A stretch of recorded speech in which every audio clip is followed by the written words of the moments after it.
আসসালামু আলাইকুম। আজকে আমি কিছু গাছে খাবার দেব। একটা হচ্ছে আম গাছ, এটা হচ্ছে একটা আম গাছ, 12 মাসি আম গাছ। এটার মধ্যে খাবার দেওয়া হয়ে গেছে। আর এখন আমি দেব হচ্ছে মালটা গাছে খাবার।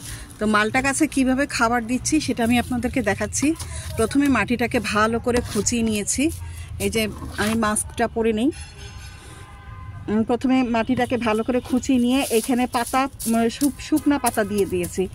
তো শুকনা পাতার মধ্যে বেশিরভাগই আছে হচ্ছে নিম গাছের শুকনা পাতা, বেশিরভাগই পাতা নিম গাছের। এইগুলো ভালো করে দিয়ে এই যে মাটিটাকে ভালো করে আবার মিশিয়ে নিচ্ছি। একেবারে মানে এই মাটিগুলো চাপ খেয়ে গেছে। তো এই ভালোভাবে মাটিগুলো ভালো করে খুঁচিয়ে নিয়েছি। আগে খুঁচিয়ে নিয়ে এইখানে আমি শুকনা পাতা দিয়ে দিয়েছি। এখন কি কি সার দেব সেটা আপনাদের দেখাচ্ছি। আমি কিছু গোবর আর কেঁচো কম্পোস্ট দেব। এখানে প্রায় 2 কেজি মতো দিয়ে দিলাম, পরে আরও 2 কেজি দিব, কিন্তু তার আগে মাটিটাকে ভালো করে মিশিয়ে নিতে হবে। এখানে কিন্তু চা পাতাও আছে, শুকনা চা পাতা, ডিমের খোসাও দিয়ে দিব ওপরে থেকে। ভালো করে মিশিয়ে নিই। এগুলা ভালো করে না মিশালে মাটিটা নরম থাকবে না। আবার মাটিটা পানি আস্তে আস্তে পরে আবার বসে গেলে, পানি দিতে দিতে বসে গেলে আবার মাটিটা টাইট হয়ে যাবে।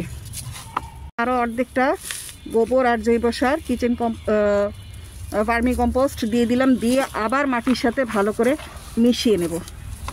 ভালো করে আমি মিশিয়ে নিচ্ছি। এর মধ্যে কিছু আমি ফুরাডান দিয়ে দেবো।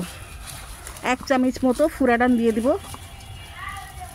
এই যে আমি হাতের মধ্যে পলিথিন দিয়ে নিয়েছি, আর 1 চামচ মতো ফুরাডান আমি এখানে চতুর্দিকে দিয়ে দিলাম, যাতে কোনো পোকামাকড় আক্রমণ করতে না পারে এবং মাটিতে যত পোকামাকড় আছে সেগুলো যেন মরে যায়। এখন এই যে মিশানো মাটিগুলো আছে, এই মিশানো মাটিগুলোকে আবার একটু উঁচা করে দেব। উঁচা করে সাইড দিয়ে কিনার দিয়ে চারপাশ দিয়ে আমি একটু রাসায়নিক সার দিয়ে দেবো। এখানে আমি কিছু রাসায়নিক সার নিয়ে নিয়েছি। এর মধ্যে আছে জিঙ্ক আছে, বোরন আছে, ডিএপি আছে, পটাশ আছে, হাড়ের গুঁড়া আছে,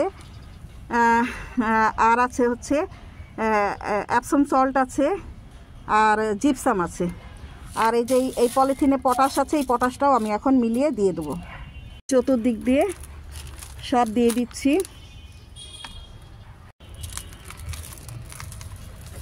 সব চতুর্দিক দিয়ে দিয়ে দিলাম। এখন একটু ওপরে দিয়ে পটাশও দিয়ে দিব।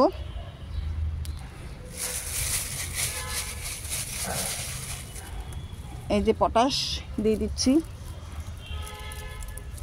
সব কিছু দেওয়া হয়ে গেছে। এখন ওপরে থেকে এই মাটিগুলো দিয়ে দেব। ওপরে থেকে মাটিগুলো আবার সরিয়ে দেব। হয়ে গেল আমার গাছে খাবার দেওয়া হয়ে গেল। এটা মালটা গাছে খাবার দেওয়া হয়ে গেল। এখন আমি পানি দিয়ে দেবো এটার মধ্যে। তার আগে গাছের গোড়ায় একটুখানি মাটি, আমার আগে তৈরি করা মাটি, এখানে কোনো রাসায়নিক সার নাই, দিয়ে ভালো করে উঁচা করে চেপে চেপে দিলাম। কারণ এই কিনার দিয়ে যে রাসায়নিক সারটা দিয়েছি সেইটা যেন গড়িয়ে গাছের গোড়ায় না আসে, সেই জন্য আমি একটু উঁচা করে দিলাম। তো ভিডিওটা কেমন লাগলো অবশ্যই জানাবেন। ভালো লাগলে লাইক কমেন্ট করবেন। আজকে এই পর্যন্তই। আল্লাহ হাফেজ।